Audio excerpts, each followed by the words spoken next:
All right, so here we are halfway through the morning of day 3. You can see the clouds drop down right above the ski resort. A little chilly, especially for somebody from Arizona, but all the activity still continuing super fast.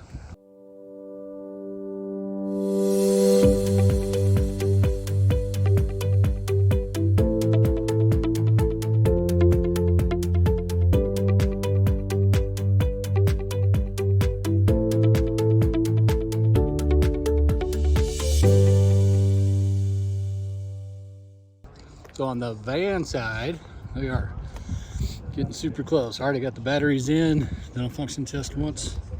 Finishing wiring up the solar right now. That's what he's doing. You can see the inverters in place, batteries are in place. Still got the alternator connection to work out, but coming along quite nicely. Looking good, and he gets to work out of the wind and out of the cold. And she's happy, so that's all that matters. I'm happy. I'm thinking. Now we're over here looking into the other side of the fifth wheel. You see the battery bank? Saw that yesterday. Wiring still continuing in here. You can see the 120 volt wire coming together. He's finishing up the combiner boxes on this side, and then we can secure those and be done with them. Got all the chassis grounds ran, and that's what he's tidying up right there. Then on the inside, pulled this bundle mess. All these are our data cables and a couple of power cables, plus an extra pull string for later. That's this orange one, in case he needs to add some more capability. And all that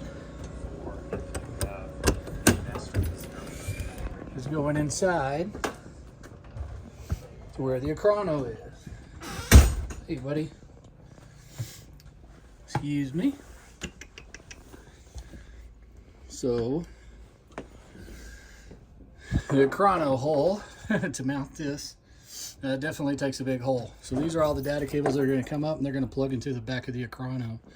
So if you decide to go Acrono instead of Servo GX, this is definitely a consideration to keep in mind. You'll see more of that here in a bit. And now you can see the completion. So we're at the end of day 3. A couple of little tidy up things that are going to happen afterwards, but we got our two 24 volt inverters put into parallel. We got our combiner boxes taking our power in from shore power / generator, running that to both of the inverters, and then out of both inverters going back to the second combiner box, which puts them back up to our breaker box inside the rig. We got 5 solar controllers. You can see the pieces of tape, we had them all color coded. Make sure we got the right wires going to the right solar disconnects.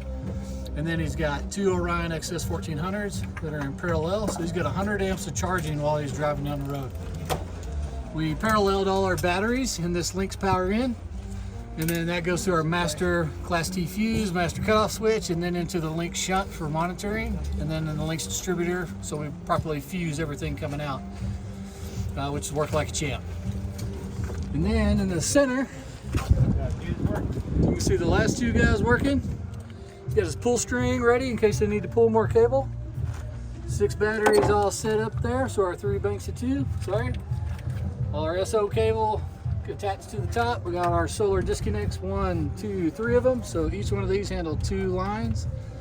And in the middle, nice and clean, all that wiring that is coming up and then going straight up through the wall into the Acrono. So super clean install in 3 days. Here we are in the bedroom. You can see all the wiring going into the back of the Acrono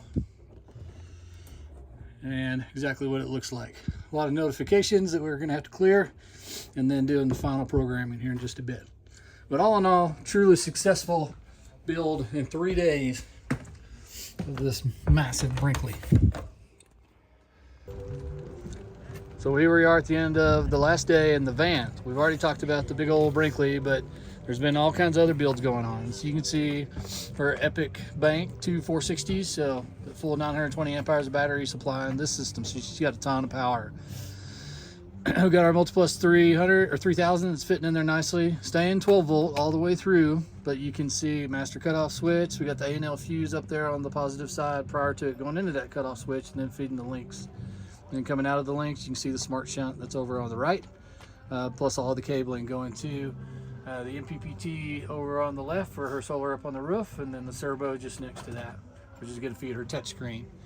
A lot of the build out still left to be done in the van, so some of that you're going to catch later on, but you can see on the 120 volt side, the 2 cables coming out. One's going to the new smart plug that she installed today, which was her favorite part of the entire build.